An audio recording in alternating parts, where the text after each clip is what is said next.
നിന്റെ കുടുംബത്തിൽ നിന്നേക്കാൾ പ്രായമുള്ളവരോ നിന്നേക്കാൾ പ്രായം കുറഞ്ഞവരോ ആരുമായിക്കോട്ടെ, നിനക്ക് സ്വല്പം ഒന്ന് താഴ്മയോടെ, വിനയത്തോടെ, എളിമയോടെ പങ്കുവയ്ക്കാൻ പറ്റുന്ന വിധത്തിൽ നിന്റെ സ്വഭാവത്തെ ഒന്ന് താഴ്ത്താൻ നിനക്ക് സാധിക്കുന്നുണ്ടോ? നിന്റെ യുക്തിക്കും ബുദ്ധിക്കും നീ പലപ്പോഴും നീ നന്നായി ഊടും പാവും കൊടുത്തുകൊണ്ട് വെള്ളവും വളവും ഒക്കെ കൊടുത്ത് അതിനെ ശക്തീകരിച്ച് അതിലൂടെ നീ അതിനെ വിജയിക്കാൻ നോക്കാറുണ്ടോ? നിന്റെ കുടുംബത്തിൽ, നിന്റെ ബന്ധങ്ങളിലൊക്കെ നീയാണോ പ്രധാനപ്പെട്ട ആൾ? നീ തന്നെയാണോ പ്രധാനപ്പെട്ട ആളെന്ന് ചിത്രീകരിക്കുന്നത്? ആ കുടുംബത്തിന്റെ ചക്രം പിടിക്കുന്നത് നീ തന്നെയാണോ? അങ്ങനെയാണെങ്കിൽ ഞാൻ പറഞ്ഞതേ ഇവിടെ നടക്കൂ എന്ന് സാക്ഷ്യം പിടിക്കുന്ന മാനസികമായ പക്വതക്കുറവിന്റെ വ്യക്തിത്വമായിട്ടാണോ അവിടെ പ്രവർത്തിക്കുക?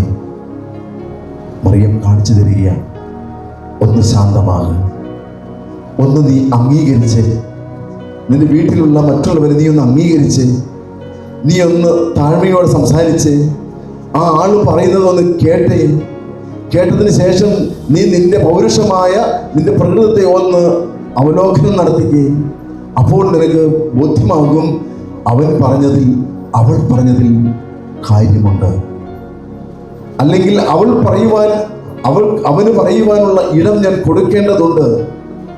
എന്താണെന്ന് കേട്ടിട്ട് അതിന് ഉത്തരം കൊടുക്കാൻ സമയമുണ്ടല്ലോ എന്ന് ചിന്തിക്കാൻ ഈ അമ്മ നമ്മെ പഠിപ്പിക്കുക. അഭിവാദനം ചെയ്യുന്നതിലൂടെ മറിയത്തിനൊന്നും നഷ്ടമാകുന്നില്ല.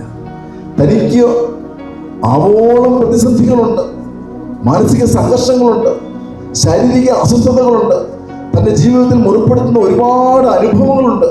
പക്ഷെ അതൊന്നും മറിയം എലിസബത്തിൻ്റെ മുമ്പിൽ വിളമ്പുന്നില്ല, അതൊന്നും പുലമ്പുന്നില്ല, അതിനെക്കുറിച്ചൊന്നും ആവലാതിപ്പെടുന്നില്ല.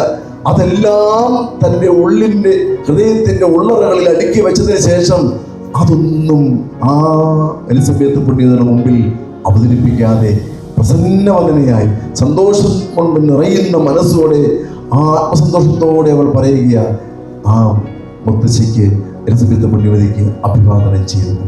അങ്ങനെയുള്ള കുടുംബങ്ങളിലാണ് പരസ്പരം സ്നേഹിക്കാനും പങ്കുവയ്ക്കുവാനും ഉൾക്കൊള്ളുവാനും ഒന്നു ചേർന്ന് പ്രവർത്തിക്കുവാനും അങ്ങനെ ഐശ്വര്യമുള്ള ഭവനമായി തീരുവാനും സാഹചര്യമൊരുക്കുള്ളൂ. കാരണം അങ്ങനെ നീ ഒന്ന് താണാൽ, നിന്റെ സംസാരത്തെ നീ ഒന്ന് നിയന്ത്രിച്ചാൽ, നിന്റെ പ്രകൃതത്തെ നീ ഒന്ന് പരിമിതപ്പെടുത്തിയാൽ, നിന്റെ അടുത്ത് നിൽക്കുന്ന അല്ലെങ്കിൽ നീ ആരോടാണ് സംസാരിക്കുന്നത് ആ ആളിന് ജീവൻ വയ്ക്കും. ആ ആളിന് ഒരു ജീവന്റെ തുടിപ്പുണ്ടാകും. എന്നെ നീ അംഗീകരിക്കുന്നുണ്ടല്ലോ, എന്നെ നീ മനസ്സിലാക്കുന്നുണ്ടല്ലോ, എനിക്ക് നീ ഒരു അവസരം തരുന്നുണ്ടല്ലോ എന്നുള്ള ചിന്ത നിന്റെ ഭവനത്തിലുണ്ടാകും.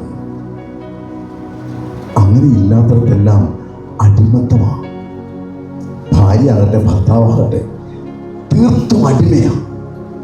ഭാര്യയാണെങ്കിൽ അടിമ. അവൾ നാക്കനക്കണ്ട, അവൾ കൈ ഉയർത്തണ്ട, അവളുടെ അഭിപ്രായത്തിന് ബലമില്ല. അതുപോലെ തിരിച്ചു തന്നെ ചില കുടുംബങ്ങളിൽ ഭർത്താക്കന്മാർക്ക് വിലയില്ല, വാക്കിന് വിലയില്ല.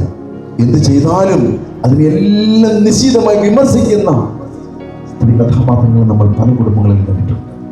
അതിലൂടെ എന്തോ ഒരു മൃഗീയമായ വാസന വർദ്ധിച്ചു വന്ന് അതിനെ കീഴ്പ്പെടുത്തുന്നതാണ് ഞാൻ വിജയം വരിക്കുന്നതിന് തുല്യമെന്ന് കാണിക്കുന്ന പ്രകൃതം പ്രത്യക്ഷത്തിലും പരോക്ഷത്തിലും കാണിക്കുന്ന ഒരുപാട് കുടുംബങ്ങൾ നമ്മുടെ ചുറ്റുപാടുമുണ്ട്.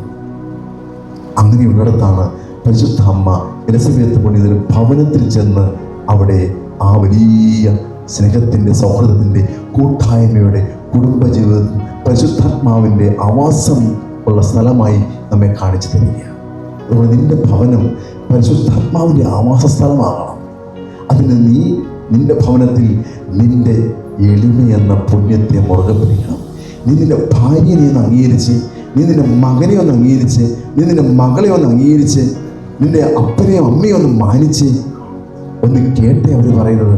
അതല്ല എല്ലാം തോക്കിൻമനയിലൂടെ ഇച്ഛാശക്തിയോടെ നീ നടത്താൻ വേണ്ടി നീ കാണിക്കുന്ന വ്യഗ്രതയുണ്ടല്ലോ, അവസാനമെല്ലാം മൂടുപടവും മാറി വൃഥാവിലാവുന്ന മാനസികമായി സൃഷ്ടിച്ചു പോയ ദൈവിക സാന്നിധ്യം അറ്റുപോകുന്ന അവസ്ഥയിലേക്ക് കുടുംബങ്ങൾ എണ്ണപ്പെടുന്നത് കാണാറുണ്ട്.